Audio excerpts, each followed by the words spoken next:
On Authentic Ag, we review the winter wheat harvest in Kansas. Marsha Boswell with Kansas Wheat will stop by. We'll also have features from Kansas Corn, have a little more from Kansas Wheat and the Kansas Farm Bureau, and those updates from the Kansas Livestock Association and Markets Paragon Ag Advisors. I'm Ken Rahjes. This is Authentic Ag, brought to you in part by Kansas Farm Bureau, a grassroots organization representing the state's farmers and ranchers since 1919. KFB.org. Kansas Wheat Commission, leading in the adoption of profitable innovations for wheat. Online, kswheat.com. And Kansas Corn, building the future of Kansas corn. Online, kscorn.com. Watch Ag AM in Kansas online at agaminkansas.com. I'm Derek Sawyer, and I'm a fourth-generation Kansas farmer. I've known all my life I wanted to farm this land near McPherson, which was my grandfather's before me. I'm Katie Sawyer, a journalist who never dreamed I'd live my life on the farm until I met Derek. We've married our worlds to help educate consumers about the rural lifestyle and all that farmers do to provide safe and affordable food. Watch our story and the stories of other young Kansas food producers at kansaslivingmagazine.com/meetafarmer.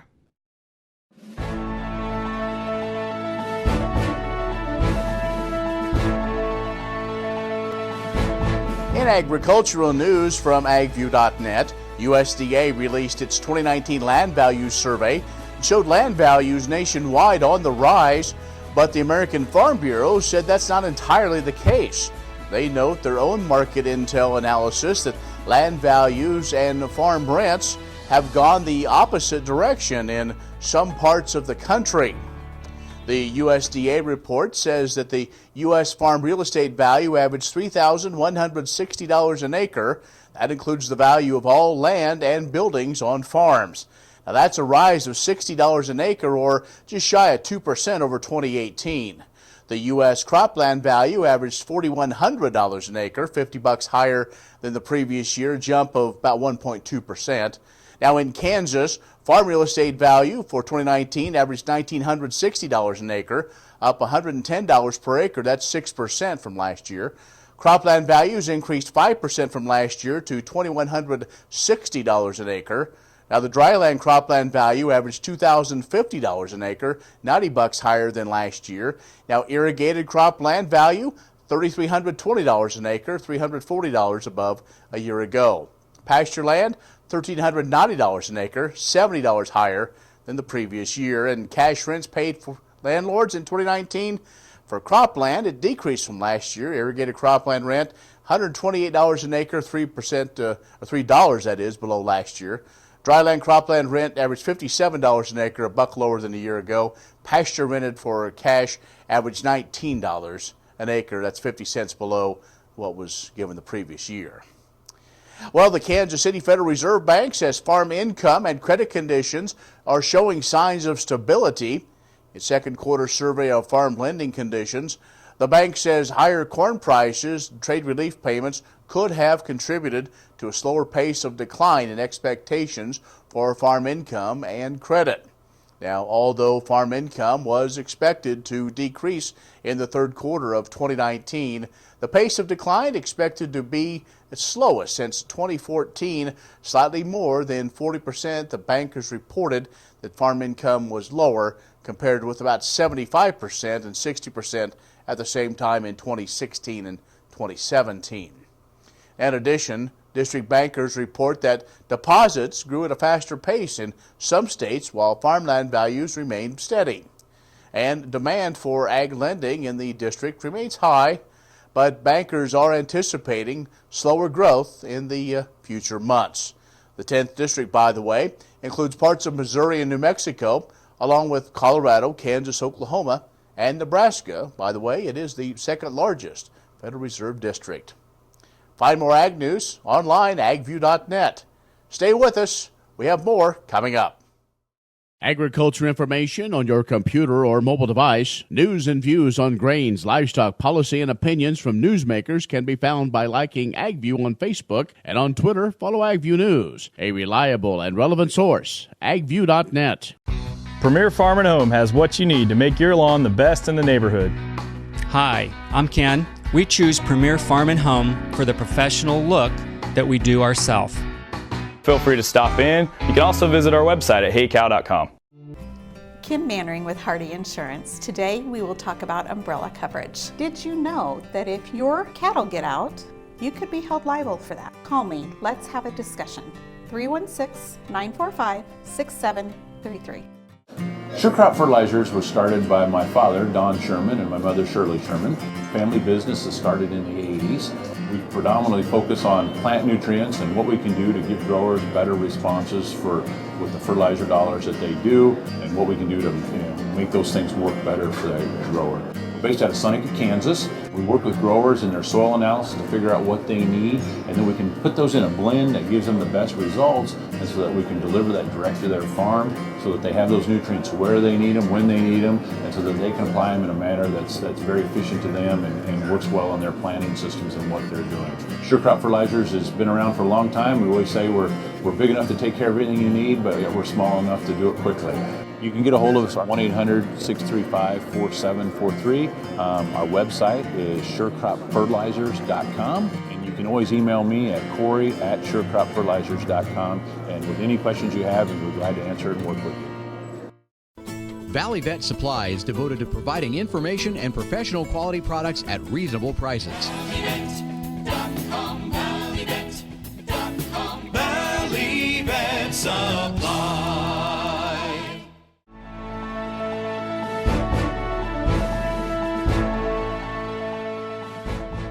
And joining us this week is Marsha Boswell with Kansas Wheat.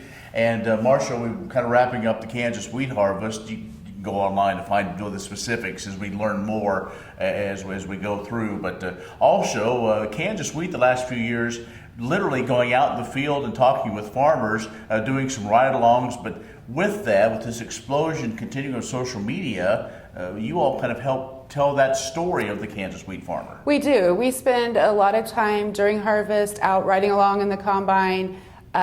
We've done some like Facebook Live videos and interviews with farmers, just kind of talking about what farming means to them and sharing the story of the American wheat farmer with consumers. And throughout the harvest season we do that, but we also do it throughout the whole year. For example, in June we had the National Festival of Breads. So we brought in 8 finalists from across the U.S. who baked their products, and then we named a champion, and that was open to the public. So we had about 3,500 people who came to Manhattan and attended that event. Yes. It's quite something. It's really kind of grown into quite a thing, especially if you're into that, into that baking deal. It's pretty stiff competition. It is, and like I said, that's a national competition. So all of our finalists are from, I think, from the West Coast to the East Coast we had this year. So 8 finalists, and they came in. We took them out to a wheat farm. We took them to a flour mill. They got to tour the Innovation Center. So they got that whole field to flour experience while they were in Kansas. Talk about the importance. Why is that for some of these influential bakers, these influencers in that world to get that broader picture other than just, here's my bag of flour? Yeah, and so this year's National Festival of Breads was the first year that we opened it up to food bloggers as well as home bakers. We had 2 different divisions. And so as those food bloggers have an audience that follows along, that trusts what they say, it's really beneficial to get them out to the farm, and then they can share that story with their followers and answer questions as people say, well, why is the farmer doing something this way? Or, oh, I didn't know that about farming, or I didn't know that about the flour mill. They're able to share that story. And so, we can't take every consumer out to a farm and let them ride in a combine, but we can share that story through social media. Speaking of sharing stories, one of the big events coming up, the Kansas State Fair, in just a few weeks now, and really in one of those buildings, Kansas Wheat is showcased. Yes, we're in the Pride of Kansas building, and so every year we have our new recipe book that's out by the State Fair. And this year's book is going to feature those 8 winning recipes from the National Festival of Breads. And so come on out to the Pride of Kansas building, pick up your new recipe book, and learn more about wheat farmers and the flour that goes into those products. I think there's some treats too, if I remember right. You got to stop by and. Yeah, we usually have all kinds of fun giveaways as well. Right, great. Well, Marsha, again, we appreciate the time talking to us about this year's wheat harvest and the activities, what's going on, maybe outside of what we typically think of what y'all do here at Kansas Wheat. So thanks. Yeah, thanks for having me on. Marsha Boswell with Kansas Wheat has joined us. Stay with us. We'll have more coming up. Next time you see a beautiful field of corn, reach out and thank the farmers who work tirelessly to raise corn for livestock feed, renewable fuels, and exports to feed a growing world population. The farmers on the Kansas Corn Commission work for Kansas Corn with grower-funded checkoff dollars that support foreign and domestic market development, research, promotion, and education to expand opportunities for Kansas farmers. To learn more, visit kscorn.com.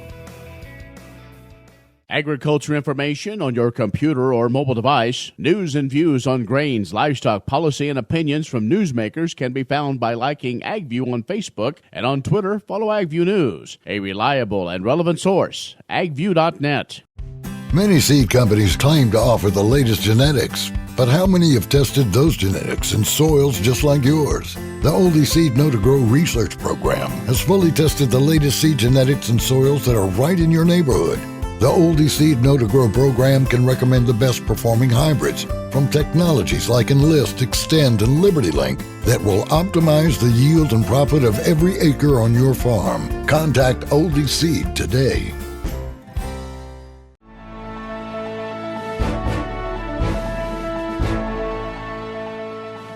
Well, joining us now is Marsha Boswell. She's with Kansas Wheat, and we're going to spend our time talking about this year's Kansas wheat harvest. And Marsha, I would guess we could say it was with a tale of two harvests, but I think most farmers will say it was the harvest that would never start, then it would never end. Right. The harvest was about 2.5 weeks behind normal this year.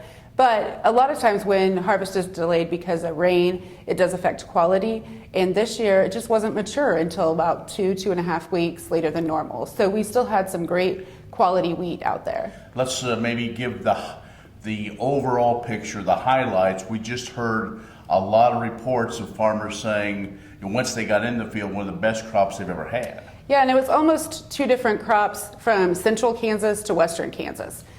Pretty much the whole state had a lot of rain this year, but in the central part of the state, they had a lot of standing water that did kind of drown out some of those areas. And so in the central part of the state, they had some great wheat minus those mud holes.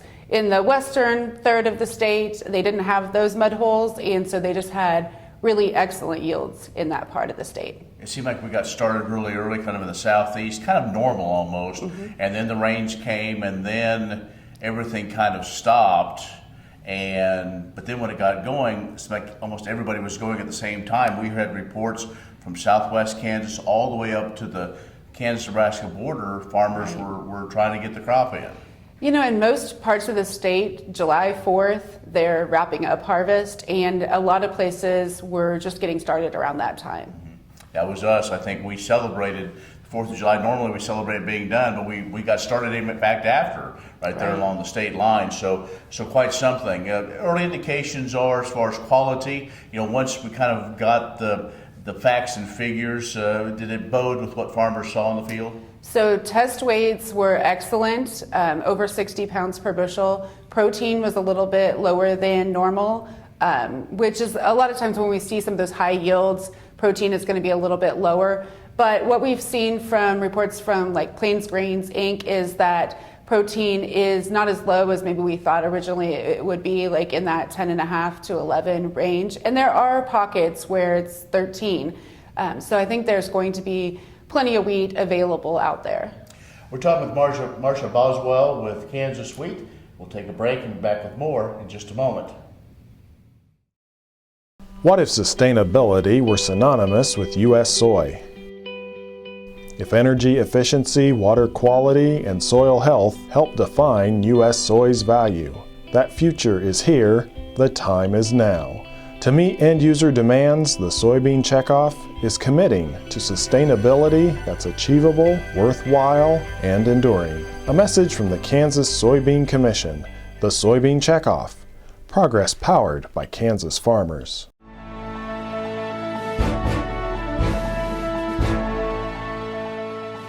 So we're talking about the Soil Health Partnership. This has been a really key activity because what we're doing is partnering with Kansas Corn, but we're developing research information on working farms.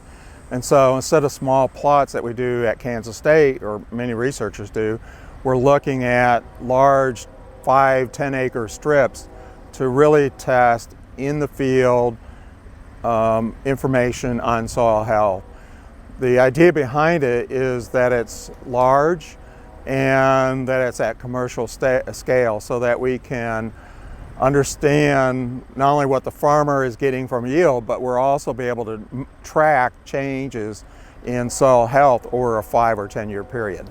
Kansas Corn Soil Partnership is key in not only can we get information for research, but then like today we have this field day and we can show farmers, other people are attending that aren't farmers, the idea what is soil health and what it means not only to the farmer but to the ag industry as a whole. It has environmental benefits, it has benefits to the farm, and we're able to collect that information and share that to other farmers. I'm Scott Thellman, and this is Juniper Hill Farms. Even though my parents weren't farmers, they bought this beautiful farm north of Lawrence in 1999. In 2010, I started growing vegetables on this land. Today, Juniper Hill Farms sells produce to wholesalers, grocers, and restaurants, and is focused on growing high-quality food that everyone can afford. Watch my story and the stories of other young Kansas food producers at kansaslivingmagazine.com/meetafarmer. Sure Crop Fertilizers was started by my father, Don Sherman, and my mother, Shirley Sherman. Family business has started in the 80s.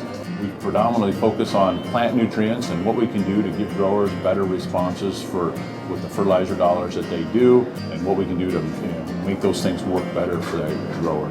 We're based out of Seneca, Kansas. We work with growers in their soil analysis to figure out what they need, and then we can put those in a blend that gives them the best results, and so that we can deliver that direct to their farm so that they have those nutrients where they need them, when they need them, and so that they can apply them in a manner that's very efficient to them and works well in their planting systems and what they're doing. Sure Crop Fertilizers has been around for a long time. We always say we're big enough to take care of everything you need, but we're small enough to do it quickly.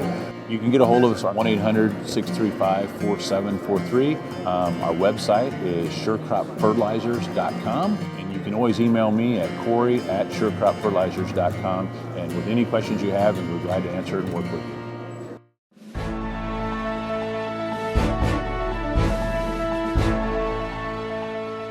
There were several hail reports during the months of June and July in Kansas, impacting wheat that had not yet been harvested. Hailed out fields required different management considerations depending on hail intensity. A hail event might affect the subsequent crop as well, especially in the case of wheat, where the hail results in many seeds that may later become volunteer wheat. Where wheat suffered hail damage after heading, volunteer wheat often emerges even before the existing field is harvested, as much as 2 to 3 weeks earlier than it normally would emerge.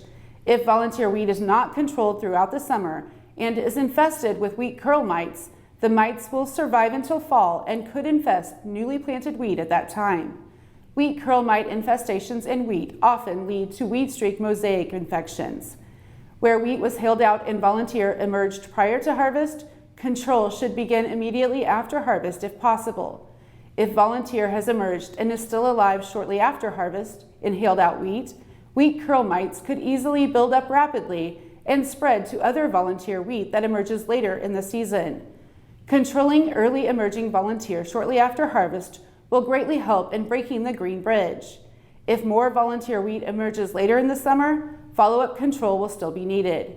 While hailed out fields may require one more field pass than normal to control volunteer wheat, it will help prevent even bigger problems down the road. Grazing volunteer is not an effective option because there is green wheat material left, and the mites can be living in that material. Hello, I'm Dr. Frank Lyons from Kansas Regenerative Medicine Center here in Manhattan, Kansas. Daryl was one of our patients that we did about 7 months ago. I dug trees by hand for years and years and years. In the process, I wore out my rotator cuff. But when I learned about this process, I thought if there's a way to get rid of this pain, then I want to do it. So we did it, and it worked. I'm not going to go out and dig trees with a shovel anymore, but I can do the things that I want to do now. Well, it's been very gratifying to help people with their painful joints and other entities, and it's been especially gratifying to be able to help people who I know and have worked with and known for many years.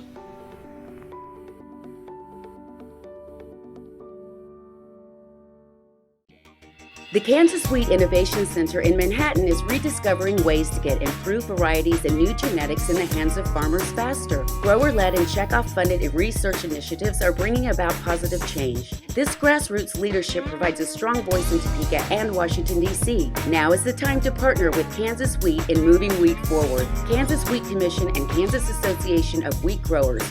Farmers investing in their future and yours. Log on to rediscoverwheat.org. Kim Mannering with Hardy Insurance. Today we will talk about umbrella coverage.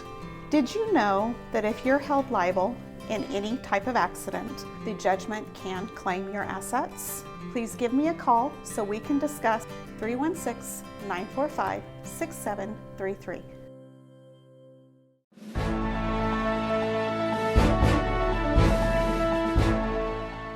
The Ballou Partnership of Castleton has been named one of 7 regional finalists for the Environmental Stewardship Award.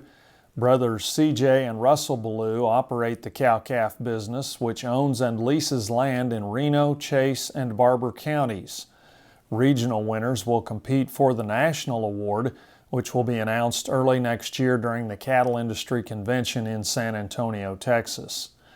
Grass production and grazing capacity on the Barber County Ranch were greatly enhanced when the Ballous installed an improved water distribution system, cross-fencing, and conducted an aggressive cedar tree control project.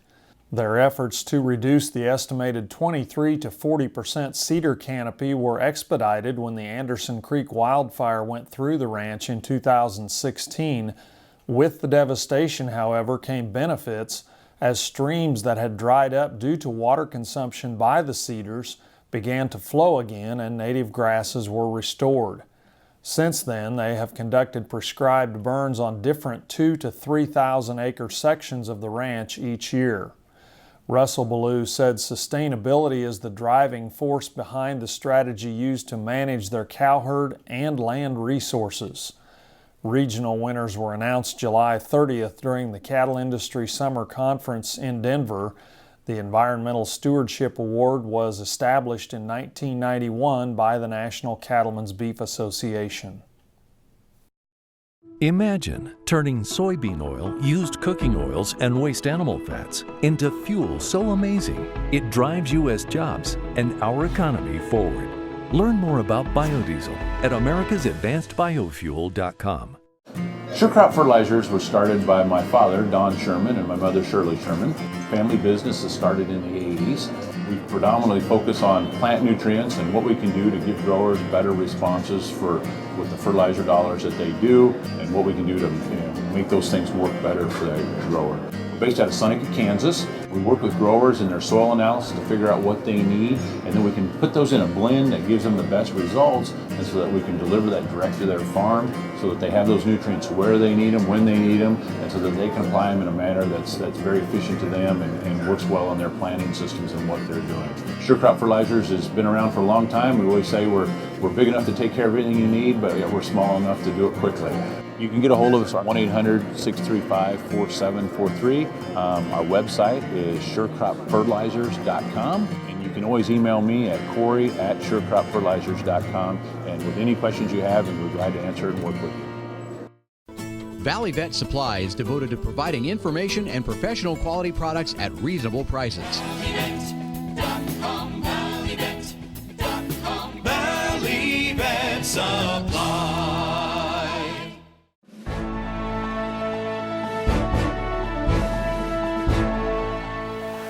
My name is Aaron with Paragon Ag, and I'm here to talk about the cash grain markets. Corn basis has been stagnant here lately. Several weeks ago, it was showing signs of wanting to get stronger, but as we progress toward harvest, buyers are backing off.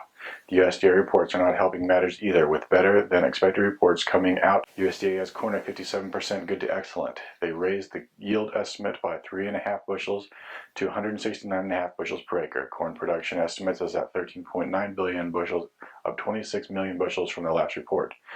Bean values have also been weak, even to weaker lately. There are some values available for people to take advantage of into Oklahoma or Kansas City markets, but they are few and far between. You may be able to also find values into end users or exporters, but there isn't a ton of push out there.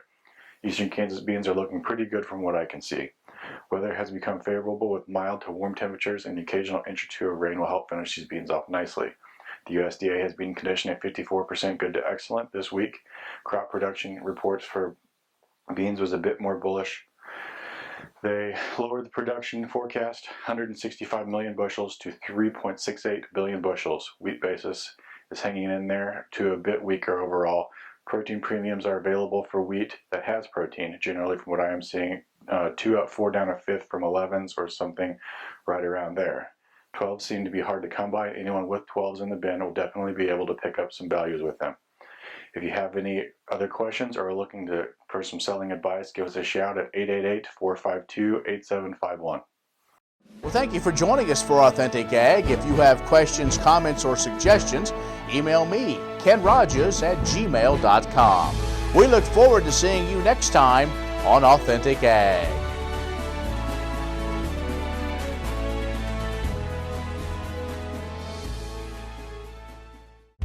Many seed companies claim to offer the latest genetics, but how many have tested those genetics in soils just like yours? The Oldie Seed Know to Grow research program has fully tested the latest seed genetics in soils that are right in your neighborhood. The Oldie Seed Know to Grow program can recommend the best performing hybrids from technologies like Enlist, Extend, and Liberty Link that will optimize the yield and profit of every acre on your farm. Contact Oldie Seed today. Valley Vet Supply is devoted to providing information and professional quality products at reasonable prices.